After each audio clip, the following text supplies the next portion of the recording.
March 30th, 2003 was the day Brock Lesnar nearly died. In his first WrestleMania match, the Beast took on the Olympic gold medalist Kurt Angle. The two phenomenal athletes had one of the most physical WrestleMania matches of all time, but it nearly ended in tragedy. Earlier in the day, Brock Lesnar was told by people backstage that he should perform a shooting star press. Brock had performed this move earlier in his career, but stopped due to how dangerous it was. Lesnar didn't want to do the shooting star press, but got talked into it. After wrestling with Kurt Angle for 20 minutes, Lesnar got onto the top rope to perform the high-risk move. It didn't pay off and nearly cost Brock his life as he landed on his head and neck. Somehow, Lesnar was able to get back up and finish the match. Once Brock Lesnar got backstage, he was hurting and getting swarmed by a mob of people.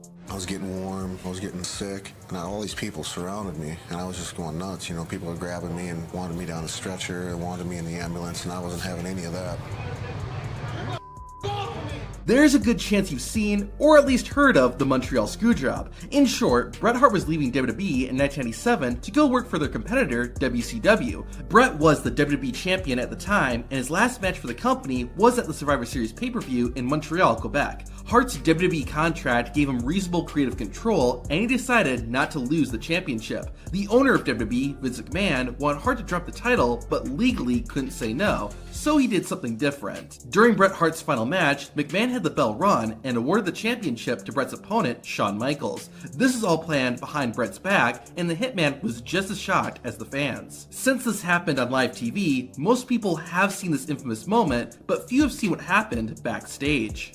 Shawn, you weren't in on that? Idea. Nigga, no place. God's my witness. My hands are clean of this one, I swear to God. He's yelling at me out there. I gave him a belt when I came back here. I will not have any part of it. Wait, you guys should. These guys, okay, let's get out. Okay, those are those.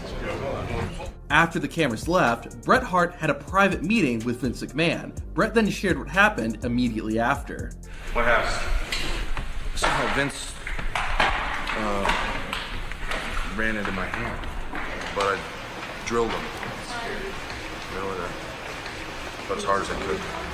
Knocked him right out. You knocked out Vince McMahon with a punch? And I told him to get out.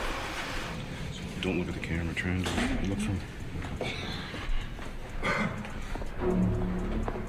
In late 2017, Dean Ambrose suffered a triceps injury and was out of action for 9 months. Finally, in August 2018, Ambrose was getting ready to make his return. A WWE camera crew was filming the Lunatic Fringe when he got a phone call informing him plans had changed. No way. You're kidding me. I am feeling good. I happen to be feeling fantastic. Thank you for asking. No, yeah, I'm gonna be there. Because I'm ever not there, except for, the last 8 months, like where I nearly died. But thanks for calling. No, now you call.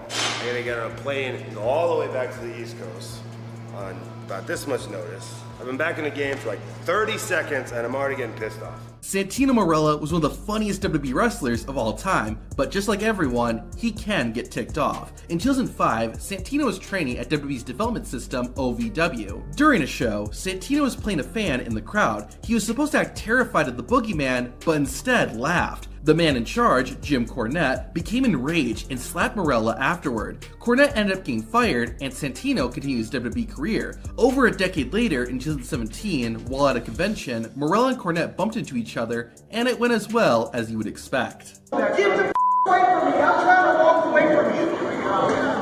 Hey, look at this guy. He's trying to start a fight with me, and I'm trying to walk away from him. And I don't have nothing else to say to you, so you get out of my way. And you're the first one to say to me,